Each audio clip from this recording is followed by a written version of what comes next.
You are listening to The Tatiana Show. This show may contain adult content, language, and humor and is intended for mature audiences. If that's not you, please stop listening. Nothing you hear on The Tatiana Show is intended as financial advice, legal advice, or really anything other than entertainment. Take everything you hear with a grain of salt. Oh, and if you're listening to us on an affiliate network, the ideas and views expressed on this show are not necessarily those of the network that you're listening on or of any sponsors or any affiliate products you may hear about on this show. Now that that's squared away, let's start the show. Hey there, it's time for the show, the Tatiana Show, where you make friends and talk life and crypto.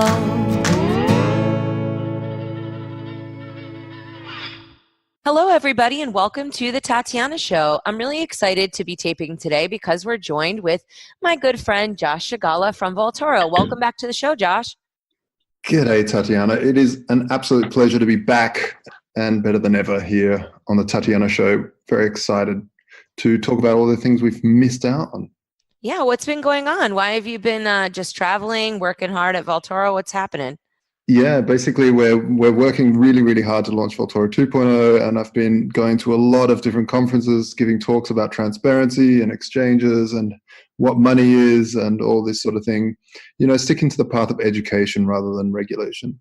That sounds good. I'm glad to hear it. How's the fundraising going? It's kind of a tough time to be doing that at the moment, but you guys have been keeping at it. So yeah, it's my favorite thing to do is try to raise money for my crypto company to bear market. It's somehow last round we did it like that too. It becomes extremely hard, but no, it's fine. It's actually quite easy. Because we're one of the few profitable companies in the space.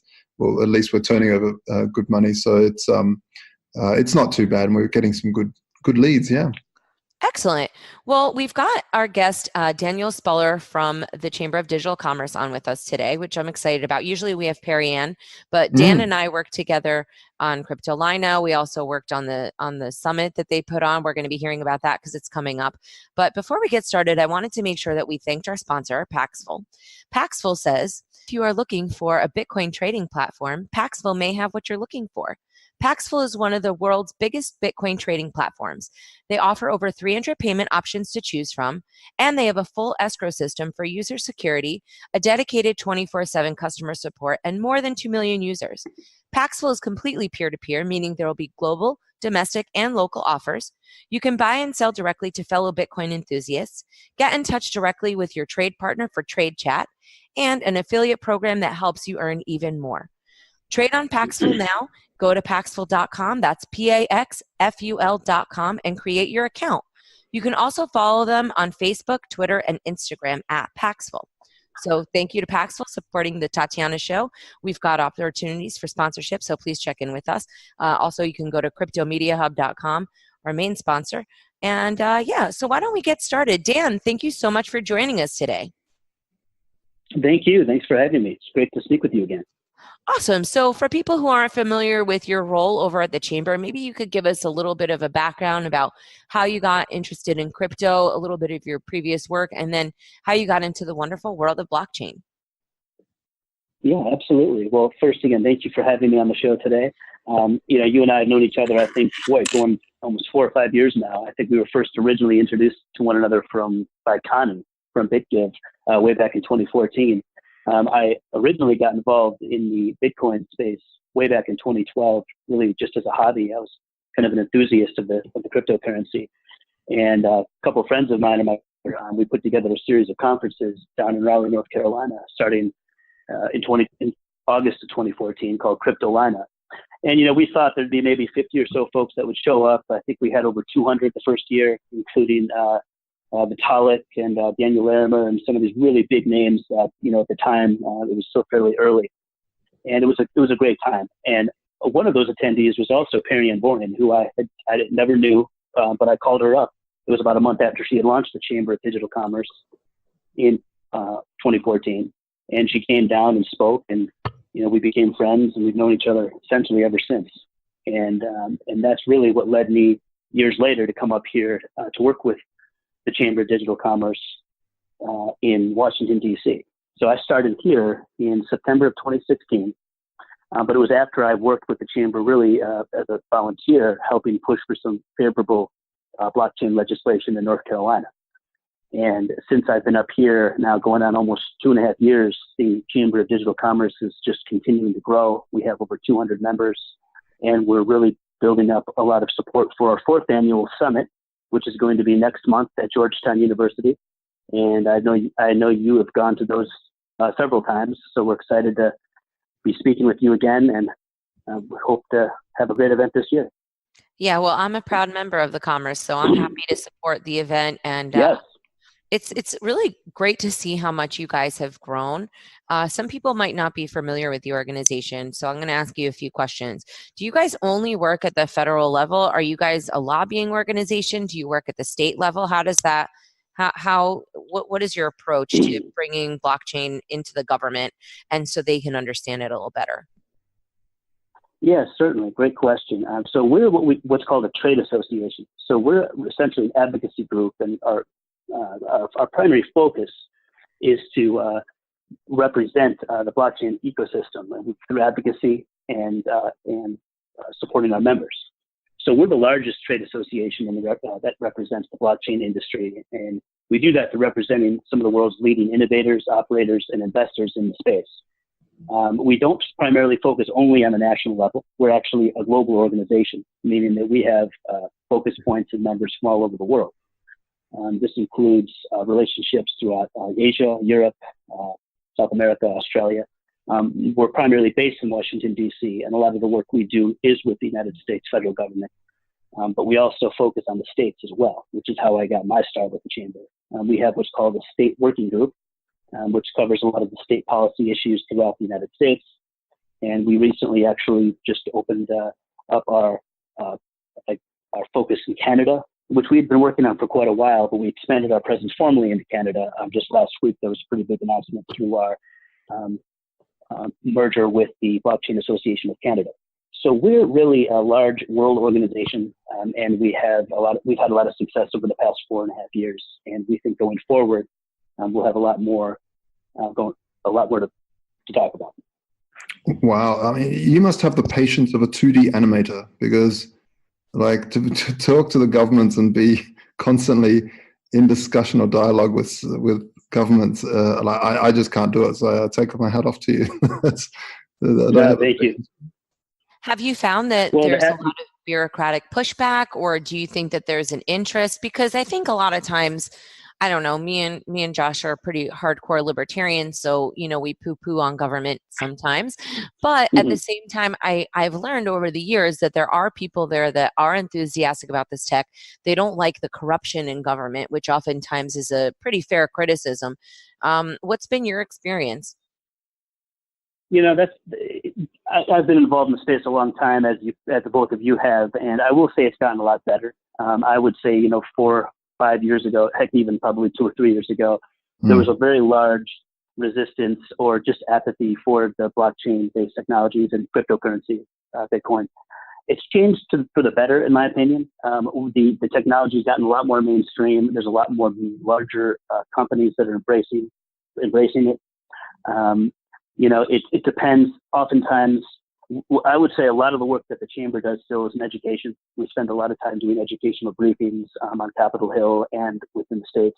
As a matter of fact, we just did kind of a congressional briefing last Monday, a week ago, with the Congressional Blockchain Caucus, which itself is a great move in the right direction. We helped co-found the Congressional Blockchain Caucus several years back, and that really was set up to help educate and to provide some legitimate thought leadership opportunities for our members, and for us to come in and educate the members of Congress and their staff to show that there's a lot of different use cases and benefits to the technology. And since then, regulators and members of Congress, they've really gotten very up to speed, I believe, on what the ecosystem is delivering for the business community, for economic development, and for the greater good. Is there a state in the U.S. and then country-wise, where do you think blockchain companies can go? Where is their best place? Because A lot of times, you know, people are talking about Malta or the Isle of Man. Different places in the Caribbean have made it appealing. I just did an interview with the guys at in Bermuda, and they seem to have a really interesting approach to it. So where else can you, where would you suggest is the best place for that? Obviously, we want to keep business in the U.S. You know, and I would still push for the United States, frankly, because the United States still has a lot of strong consumer protection, and it's getting a lot more friendly to the greater blockchain ecosystem. However, there are other jurisdictions throughout the world that, at the current point in time, probably would be more friendly to certain sides of this industry, such as tokens, ICOs, and the like. But this is again, just like the internet, just like these other emerging technologies of the future in the past of the internet, this is a global, borderless technology. And we want to really advocate for the best regulations. And that's what we're really trying to do here every day, whether it's with the national level or the state level or the global level. So I wouldn't really point out any jurisdictions that are, that, you know, the chamber, I suppose, prefers over another. You know, we're primarily based here in the United States, but I think it's just a matter of time before you'll see more and more countries worldwide embrace this for the better. And it's going to take some time, but that's what we're dedicated to. What is the benefit to a company to joining the chamber? For example, I don't know, some companies don't really necessarily need to lobby, or they don't even feel like they're going to have any issues with regulation. Is there a reason for them to even be associated with the chamber? Yeah, I would definitely argue there's a strong value proposition for being a member of the chamber, because we serve really as a platform for influence in the industry and here in Washington and abroad. And as an industry, we need to work together to advocate and to promote this space. So we focus on blockchain advocacy at the intersection of innovation, investment, and policy. And through our work, through our influence, we're able to really make sure technology is a national and international priority. And we can only do that through by everybody working together. And we've built a strong reputation in this town and throughout the world as being strong advocates for the space. We've delivered a lot of successful pieces of advocacy. We've done numerous briefings with international bodies and the cabinet level departments here in Washington. And that's something that singular members, you know, they certainly can do on their own. But trade associations are set up to do that work for them and to represent the industry, not a specific company. And oftentimes, the ones that benefit the most are the startups, because in many cases, they can't afford or necessarily even need a full-fledged government relations arm for their company. So that's where we come in. There, with supporting the chamber, you'll know that you have a friend in Washington and a friend in the government circles throughout the United States and world that's supporting and advocating for them. And we take an agnostic approach, meaning that we support the blockchain system as a whole. We have many members that are focused on different aspects of blockchain, you know, including cryptocurrency, tokenization, payment clearing, etc. But we approach, and that gives us a lot of credibility when we go in to meet with these regulators, because they know that we have no, ulterior motives, so to speak. We're there to really represent the space. Awesome. So what's going on with the upcoming conference? So the summit is coming up. What can people expect to see there? What kind of speakers? What's the scoop? We have a really good lineup this year. And again, this is our 4th annual one. So we've grown considerably over the years. And the result of that growth, we have a lot more incoming and inbound interests from across the world. Just today, actually, so this is breaking news. Be happy to announce it on your show. We just received word that Mr. Eric Bethel is going to be one of our major speakers. And Mr. Bethel was just confirmed as the new representative of the United States on the World Bank Board of Directors. So he's a very large thought leader in the World Bank. He was nominated by the president and just confirmed by the Senate last April. He has confirmed that he will be a speaker at our summit. And of course, we all know the World Bank has been actively looking into cryptocurrencies and blockchain technology. So we're very excited to have him speak, and we'll have more details on that soon. Additional speakers And again, they're listed on our site, and it's growing by the day. But we have several keynote speakers coming, including Brad Garlinghouse from Ripple, Tom Jessup from Fidelity Digital Assets. We have the head of blockchain from Cisco, Mr. Anoop Manra is going to speak. And then we also have a lot of government officials coming from the U.S. Department of Treasury, Mr. Craig Phillips, who's a counselor to Secretary Mnuchin. We have the Undersecretary for Economic Growth at the State Department. And so this is just a handful of some of the thought leaders, both in the private sector and public sector, that are going to be coming. And our event, is specifically focused on the policy side. So that really differs us from some of the other blockchain and crypto conferences that are going on across the country. And it's become one of those conferences, I guess, that you can't miss. I think if you're serious about focusing on the policy and keeping up to speed on the regulatory challenges in this ecosystem, you definitely want to be there. And I'd be happy to connect your listeners with more information on that. One thing I was giving a talk, it was like 3 days ago at a blockchain event here in Berlin, and one of the things that came up was about regulating, tokens in general, or these digital assets. And I really feel like it's absolutely superfluous or ridiculous even to even think that they can regulate every single one of these tokens. I mean, the Wall Street has about 50 commodities that trade on there. The invention of blockchain will have an explosion in crypto assets, basically. Everything from Starbucks putting stamps, coffee stamps onto the blockchain and having you, collect them on your phone, to who knows what. But how do you even approach these people that think they're so capable of regulating what's going to be hundreds and hundreds and hundreds of thousands of different assets? It's like saying, "Oh, we're going to regulate every web page, that everyone that wants to put a web page up." It's kind of nuts to me. Is that something that people are talking about in this, in the regulatory fields? They are talking about it, and that's glad you brought that point up, because the token space is probably, if not the most focused of issues that the Chamber has been dedicated to this past year, through the establishment of our Token Alliance. And I mentioned earlier, the regulators and government officials in this space have really began educating themselves more. And this is an instance where I think, in many cases, the SEC, for example, and the CFTC, they're warming up to the notion of tokenization. It's gotten a little bit better. We still have a lot of work to do, but we have dialogue, and that's perhaps the most important about it. They're listening.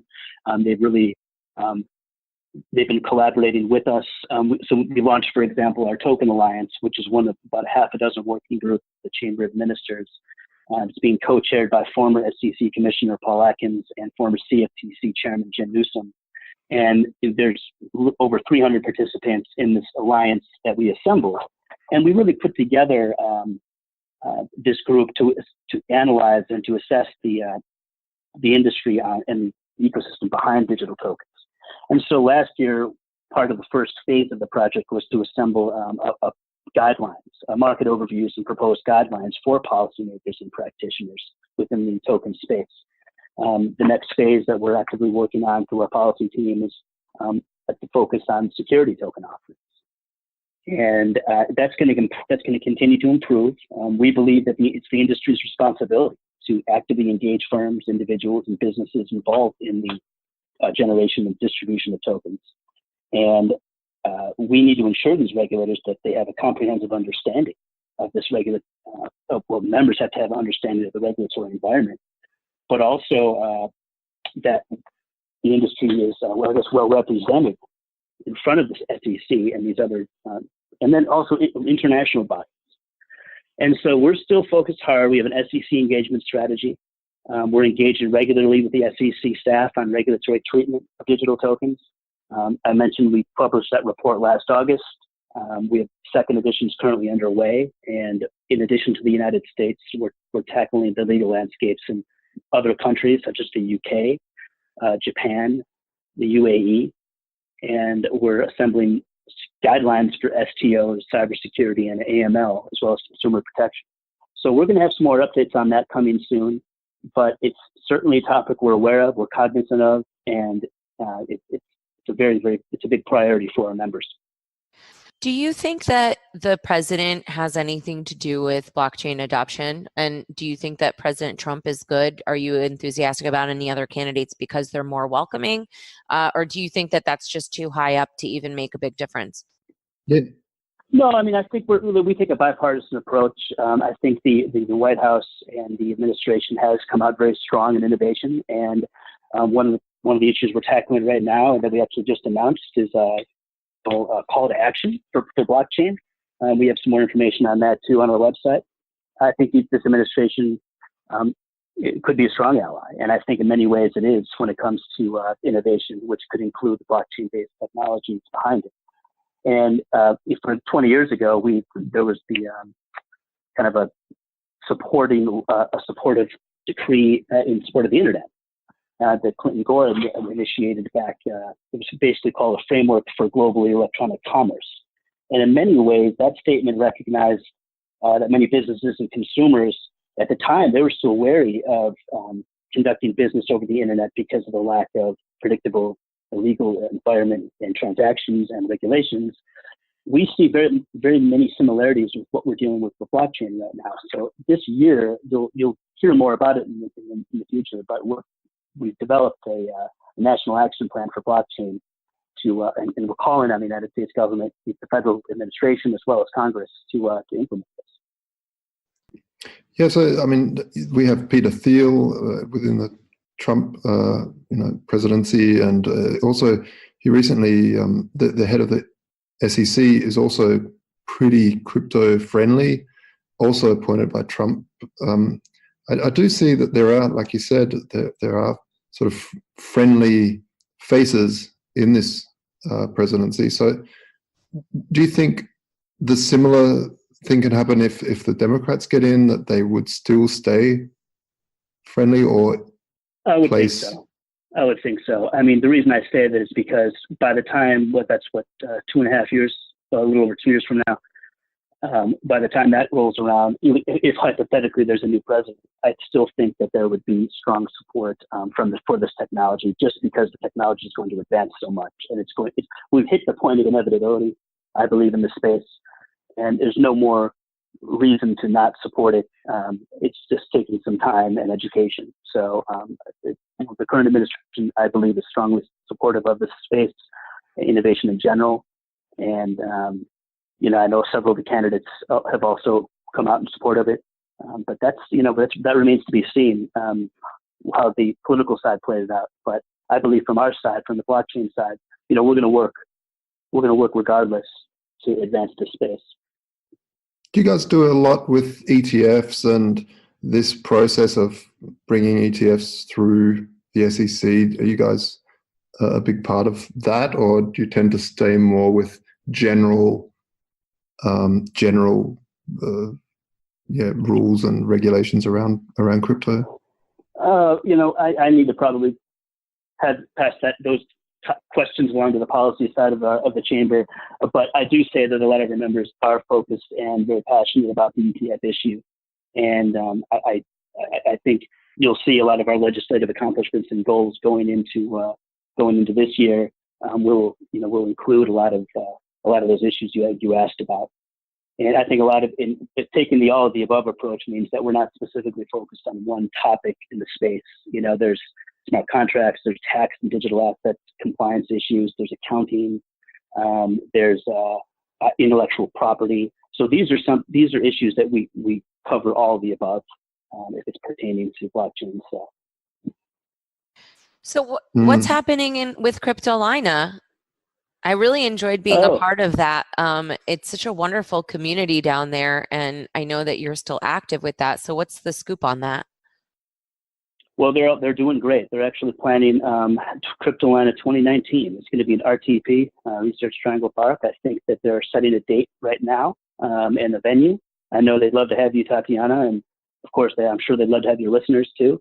They're doing well, and I'm supporting them from a distance from up here in Washington, and I look forward to going down to it again. They have a lot of good speakers, and they have a history of bringing a lot of good speakers to their events. So I'd imagine this year will be bigger and better than ever. And similar to our summit here in Washington, it just year after year we continue to grow. And we had over 600 participants last year from over 20 countries. We had over 18 keynotes. This year we're going to have even more, including some really good fireside chats from members of Congress, including the 3 co-chairs of the Congressional Blockchain Caucus. This event really, I go back to the summit because it's really one of those rare instances where if you're in the blockchain space, crypto space, this is one of the few instances, probably all year, that you can be together in the same room with a lot of these regulators, with a lot of these decision makers at the federal government side, and interact with them and hear from them one-on-one. It's really hard to put that together because a lot of times these folks, they don't want to travel. They're not going to travel to Vegas or New York City. But we do this event specifically here in Washington, D.C. because it's in their town, and we've had a lot of success because of that. Well, it's a beautiful city too. I like going down to DC. I'm not really a fan of all the work that they're doing in there. It is a little bit of a swamp, but I'm glad that you guys are setting things right. If people want to connect with you, if they want to check out the summit, tell us where can they go? What can they do? Sure, definitely. So we have 2 websites. The summit website is simply dcblockchainsummit.com, and that provides a full overview and agenda of the event and the speakers and signing up. And then our main website is digitalchamber.org, which is the Chamber's official website that outlines who we are, what we do, and our mission. And of course, we'd love to have your listeners involved. We love hearing ideas. We love hearing where the industry is going. Personally, they can contact me as well, just Dan at digitalchamber.org. Happy to answer anybody's questions or speak further. But I'm just really thrilled again to be on your show. I feel like we've known each other for a long time, and it's just the first time I've been on your podcast. So it's a good honor. Well, we're really happy to have you. And a special thanks to our sponsor, Paxful. Anything else, Josh, that we should cover? Folks, make sure you go to cryptomediahub.com. Make sure that you check out thetatianashow.com. Leave us a nice review on iTunes. You can follow me on Twitter, get all the latest about the show, Queen Tatiana, and we're also posting on Facebook. And I think we're getting some Instagram action. Also, people, you have to check out Proof of Love. I'm launching a new show called Proof of Love. Go to Proof of Love Cast, like podcast, but Lovecast, and .com. And Stephanie Murphy is on there with me, Lauren Kasovitz, and it's bringing a little love onto the chain. We can't be such workaholics. I'm trying to make more emotionally intelligent members of the community because we can't build it without some love. So, on Josh? the love chain. Yeah, you make a... Yeah, there's so much happening right now. Even though there's this full-on bear market, there's a lot happening in the building space, and people building a lot of cool things for the Lightning Network. And I'm keeping up with a lot of that stuff, and also the crazy news that that Mount Gox might be resurrected. There's also that, and then there's crazy stuff in Acapulco, and then there's just so much going on. Like always in the crypto space, it really is. Originally when we got into this, someone said to me, it's amazing that there's these even podcasts about crypto. I was thinking, what do you mean? There's just so much news all the time. And if you look at fiat, when do you ever see someone dedicated to like the USD? I mean, there's a few, I guess, money making sites, but really the crypto space is full of amazing ups and downs. And so yeah, it's all hard to talk about them all at once here. All righty. Well, listen, guys, make sure that you check back in, and we'll see you soon. Thanks so much, Dan, for coming on, and we'll see you next time. Absolutely. Take care. Thank you so much. Thanks. Ciao. Thank you to our sponsor, MetalPay, where you can send money anywhere easily and for free while earning crypto. Use the code Tatiana Show to earn even more. MetalPay.com. Thank you for listening to The Tatiana Show. Please follow us on Twitter at Queen Tatiana or on Facebook and Instagram at Tatiana Moroz Music. More episodes can be found at thetatianashow.com, and make sure you leave a review on iTunes and tell your friends. The Tatiana Show has been brought to you by cryptomediahub.com, a boutique marketing and PR agency for Bitcoin and beyond.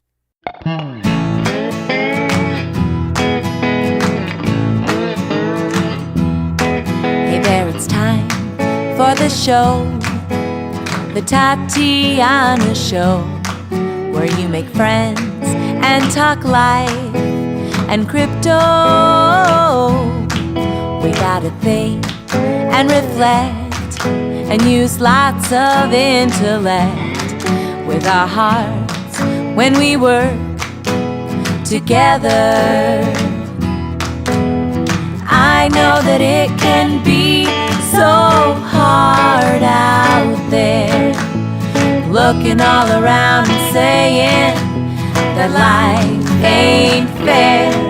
So that is why we will fight and stay up late at night, listening to the Tatiana Show.